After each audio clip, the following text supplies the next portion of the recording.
Sziasztok! A lelkitársaknak nézzük meg, hogy mi újság velük.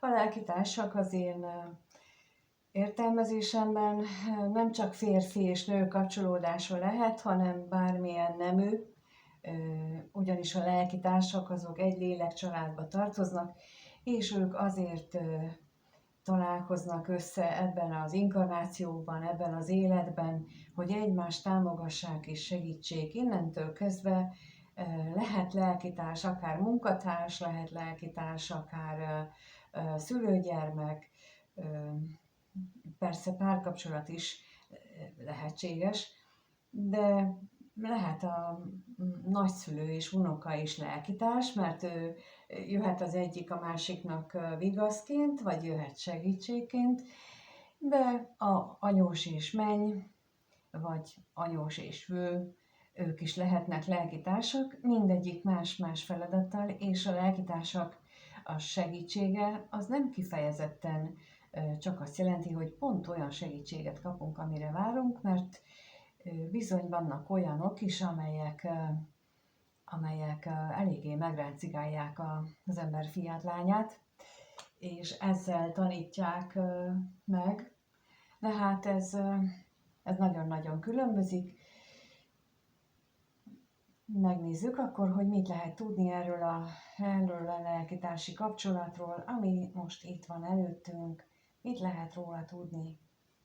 Lássuk, mit lehet megtudni erről a lelkitársi kapcsolatról. Hogy van ő, hogy vannak ők egymással, szóval milyen a kapcsolatuk egyáltalán.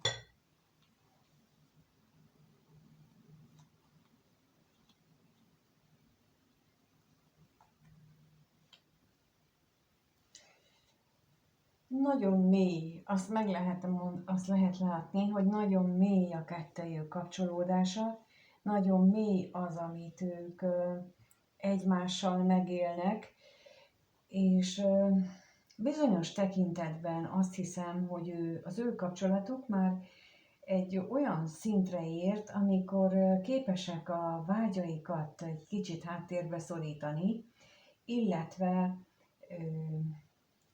alárendelni fontosabb dolgoknak. Megnézzük itt akkor, mit jelent a halál. Minek rendelik ők alá ezeket a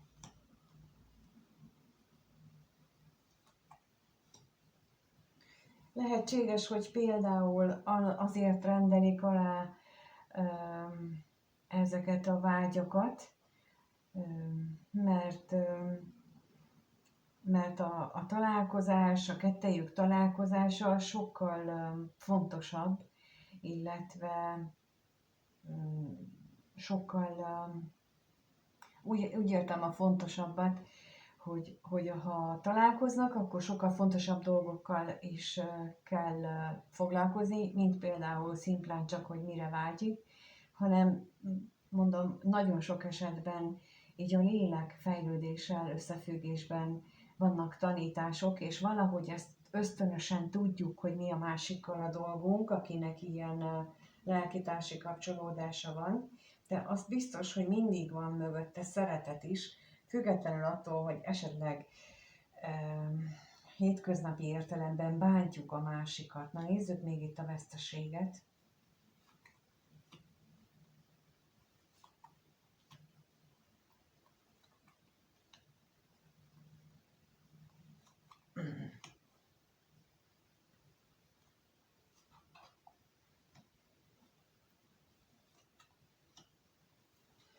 Lehetséges itt az is, hogy amikor bántjuk a másikat, akkor arról is szó lehet, hogy azért is bántjuk, idézőjelesen mondom, hogy megmutassuk a másiknak azt, hogy nem mindig az otthon, az a család, amit mi gondoltunk, hanem egyes esetekben vannak bizony ilyen látszólagos otthon és látszólagos család. És aki már érezte azt, hogy ő nem találja a helyét, ahol ő nem találja abban a családban, nem találja abban a környezetben a helyét, az tudja, hogy miről beszélek, hogy vannak olyan emberek, jönnek olyan emberek az életünkbe, akikkel viszont rögtön azt érezzük, hogy na vele otthon vagyok. Nos, ők biztos, hogy ilyen lelkitársi kapcsolódás, vagy ilyen lelkitársak, és amit ők mutatnak nekünk, az fontos az életünkben. Amíg itt a levélre kérnék szépen.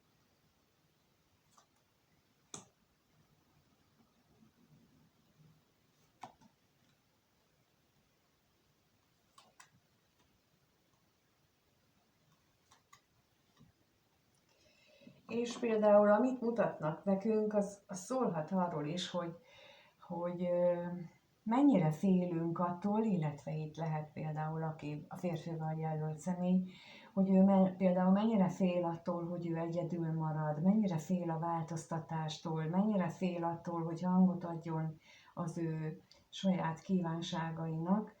Úgyhogy itt most ez a kapcsolat, ez egy ilyen nagyon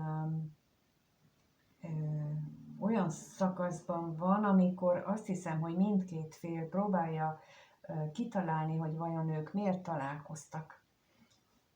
Mert hogy, mint ahogy mondtam, itt nagy valószínűséggel az is van, hogy ők nagyon is otthon érzik magukat egymás mellett, ők megvan az otthonosság érzete, de megnézzük, hogy ők mit gondolnak egymásról, kettőt kérnék szépen, hogy mit gondolnak egymásról ez a lelkitársak, ők mit gondolnak, lássuk.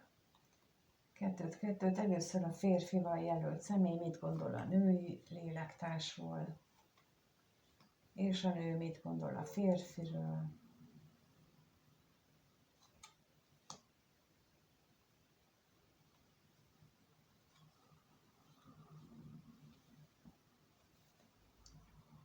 Hiányolja a férfival jelölt személy, hiányolja azt, hogy ők többet legyenek együtt, több időt töltsenek együtt, mert azt kifejezetten élvezi, nagyon szereti. Lássuk az örvendezésről, még mit tudhatunk meg.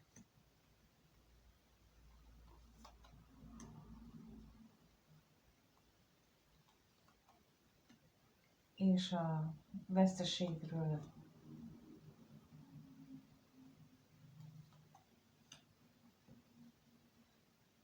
Itt akadály lehet kettejük között az, hogy esetleg a kommunikáció sem úgy működik, hogy ők kimernék mondani őszintén a gondolataikat. Talán pontosan azért, mert ott van bennük a félelem, hogy mi lesz, mit fog hozzá a másik szólni, illetve az is lehet itt a háttérben, hogy a gondolatokat sem osztják meg, hogy eltérő az ő hozzáállásuk ehhez a kapcsolathoz, vagy bizonyos dolgokhoz. És a női lélektárs, ő pedig úgy gondolja, hogy a férfi az nagyon távolságtartó vele. Na nézzük itt a katonatisztet, hogy mit tudhatunk meg.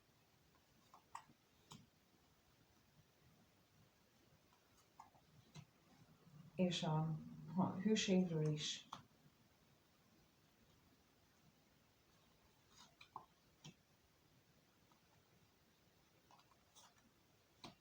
A távolságtartás mögött azért, vagyis emellett a gondolat mögött, hogy távolságtartó a férfi lelkitárs, azért amögött az is van, hogy itt a bizonytalanság is itt van, hogy valójában hűséges-e hozzá még ez a férfi, mondjuk így, jó?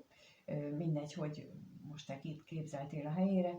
Szóval, hogy hűséges-e hozzá ez a férfi, illetve, hogy azok az érzések, amit feltételez róla, azok valósak voltak-e. Tehát itt a nő részéről ez a teljes elbizonytalanodás mutatkozik, míg a másik oldalról pedig az a bizonytalanság, hogy merjen-e beszélni arról, amiről ő szeretne, a gondolatairól.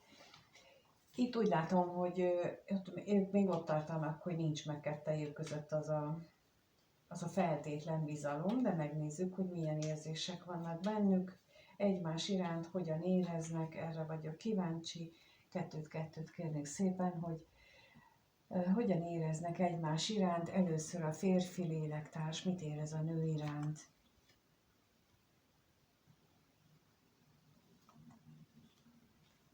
És a nő mit érez a férfi iránt?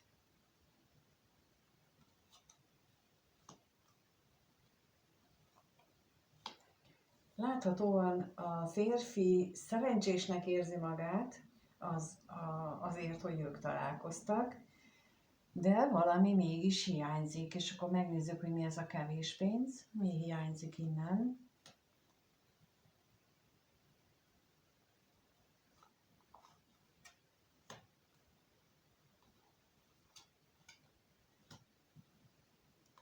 Mi ez a félelem? És a szerencse.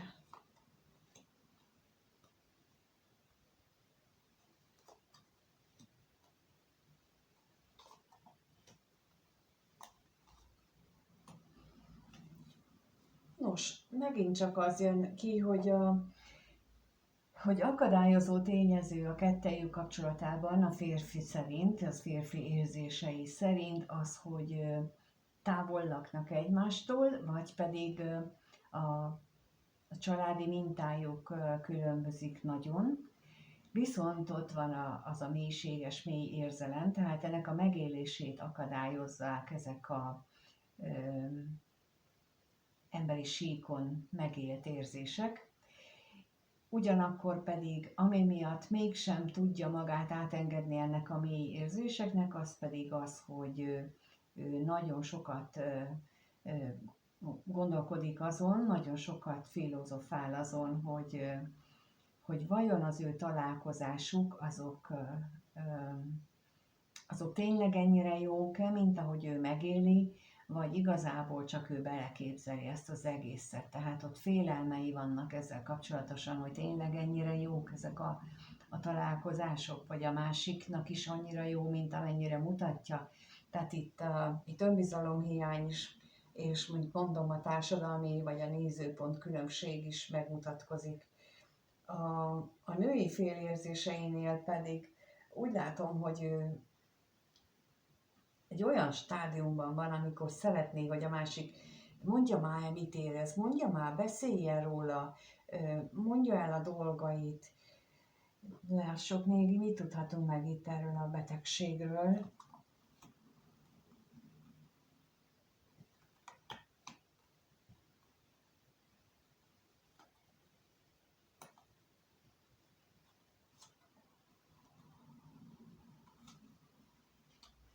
És az üzenetről is.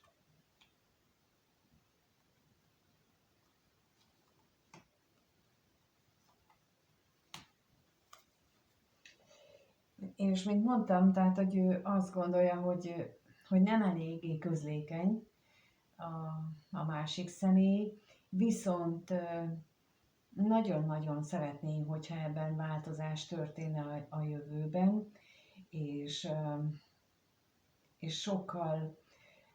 sokkal jobban összekovácsolná őket az, hogyha ez a kommunikáció köztük létrejönne, úgy igazából olyan mélyen, ahogyan ő azt szeretné. Tehát itt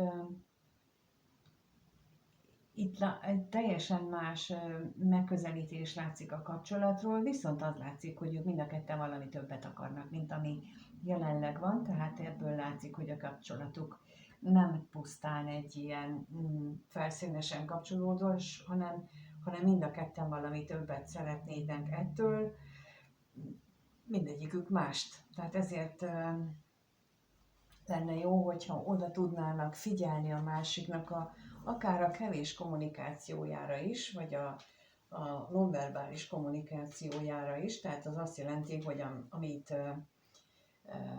a mozdulataival kifejez. Például ugye sokszor szokták mondani, és ez nagyon fontos, hogy nem számít, hogy például ki mit mond, hogyha nem csinálja. Tehát lehet, hogy megígéri ő neked, hogy a csillagokat is, vagy a toronyórát lánccal, de ha ő nem hozza el soha, akkor tulajdonképpen a mögött nincsen valódi tartalom. és ezzel nem szabad ilyennel úgymond álomba ringatni magunkat, hogyha ilyennel találkozunk, hanem akkor azt kell ilyenkor elismételni, nem azt, hogy de majd legközelebb nem lesz, hanem hogy legutóbb sem. Vissza kell hozni a földre magunkat, mert úgy tudjuk segíteni a kapcsolatot, úgy tudjuk előbbre lendíteni, hogyha ezt így mindenki kikéri magának, hogy na hát azt azért egyszer elhiszem, meg kétszer, de hogy 3-szor, 4-szer, 5-ször sem, akkor ez így nem teljesen kerek. Na megnézzük akkor, hogy mire lehet számítani, hogyan alakul ez a lélektársi kapcsolat a következő 1-2 hétben, hogyan alakul ez a kapcsolat, mit tudhatunk meg róla, mit tudhatunk meg erről a lélektársi kapcsolatról a következő 1-2 hétben.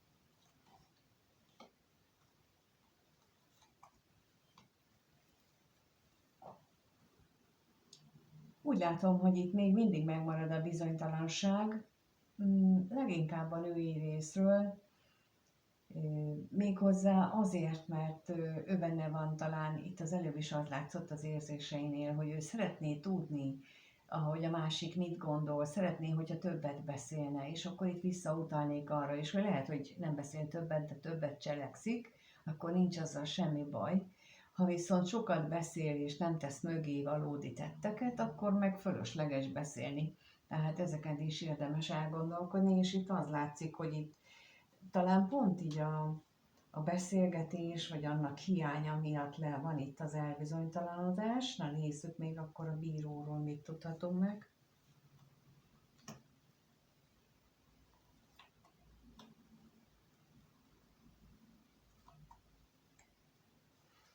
Hát itt a lelki köteléknek a értékének a próbája lehetséges, hogy az következik be a következő 1-2 hétben, tehát hogy akár annak a tesztelése is megtörténik, hogy mennyire van meg itt a lelki kötelék a két ember között. Ez történhet egy olyan félreérthető szituáció is, és akkor ki hogyan kezeli le, egymásnak ugranak-e, vagy képesek ezt megbeszélni, amíg megnézzük a levelet, hogy ott mi az a kommunikáció, amit jó lenne, hogyha így megtennének.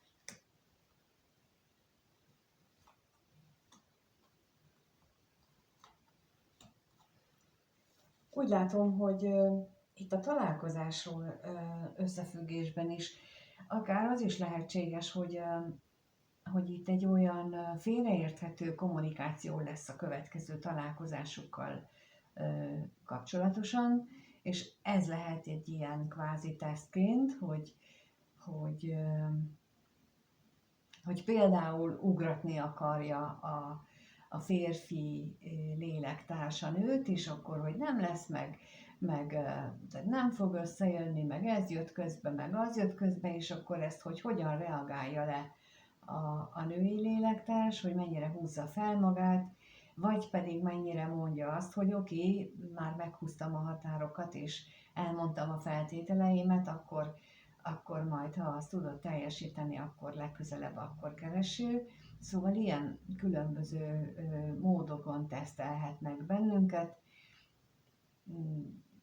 Itt a lélektársi kapcsolatban ilyenek is lehetnek, úgyhogy ez látszik most a következő 1-2 hetes időszakban. Persze nem mindenkinek szól ez az üzenet, nem mindenkinek erre lehet számítani, de amit úgy nagyjából mondok, annak egy része, és ha te ide találtál, biztosan szól neked is, és köszönöm, hogy itt vagy, és megnézed a videót, és köszönöm a lájkot, a feliratkozásokat, a kommenteket is, bármelyik kevés legyen is, és a leírásban található az elérhetőségem, úgyhogy ha valamit segíthetek, vagy valamiben plusz információra van szükség, akkor keressetek nyugodtan, és mindenkinek minden jót kívánok. Sziasztok!